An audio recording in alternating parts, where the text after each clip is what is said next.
Keto adaptation. Many people are afraid to go on a keto diet because they will have an adjustment period. Let's look at why this is dangerous and how it can be avoided. What is an adaptation period?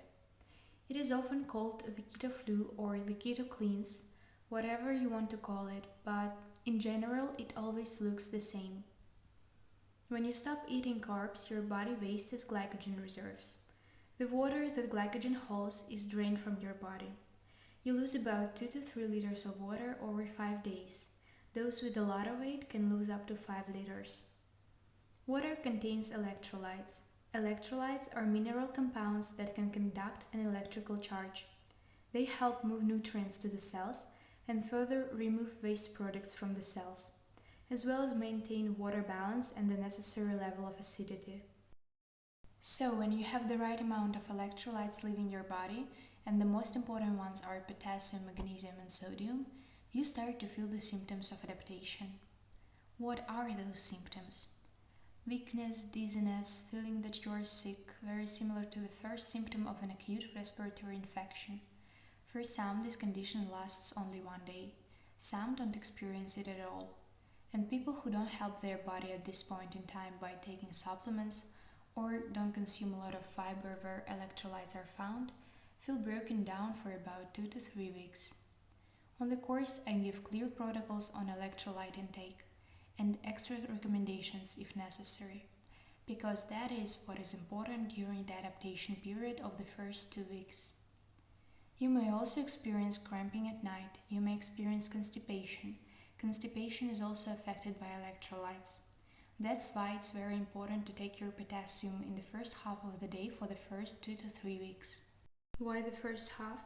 Because it tones up the body. Magnesium is also a must, but it is better to take it in the afternoon from 5 to 7 p.m. This is ideal. If you suffer from magnesium deficiency, which may be manifested by cramps or swelling of the limbs, you should take the organic form of magnesium as it saturates the tissues better. If you experience constipation, the intestines are also affected by magnesium deficiency. It is better to drink inorganic forms of magnesium. It is oxide or sulfate.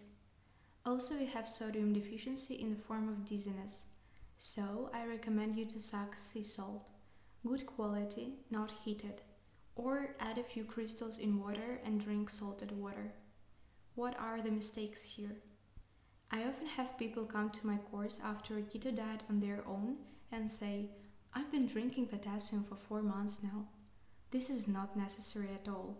If you consume enough fiber, for example leafy greens or green vegetables, potassium is enough there. It is enough to help yourself with additional potassium intake only for the first 2 to 3 weeks. Then you can either skip it altogether if you eat a lot of leafy greens or take it 2 to 3 times a week to keep it up. But magnesium can be drunk constantly because the vast majority of adults have a chronic magnesium deficiency in the body, and in children it is also more common. Sea salt too does not need to be additional salt after the symptoms of adaptations are over. It is enough to salt your dishes with good sea salt, which will contain sodium in full. And a very important thing and an indicator that you're doing something wrong, usually when a person enters a keto diet after a carbohydrate diet, they immediately lose 2 to 4 pounds and they think, hooray, I will start to lose weight. But this is just a water drain following the glycogen withdrawal, which the body will spend the first 2 days. Water and electrolytes are drained and then, for example, your weight goes up.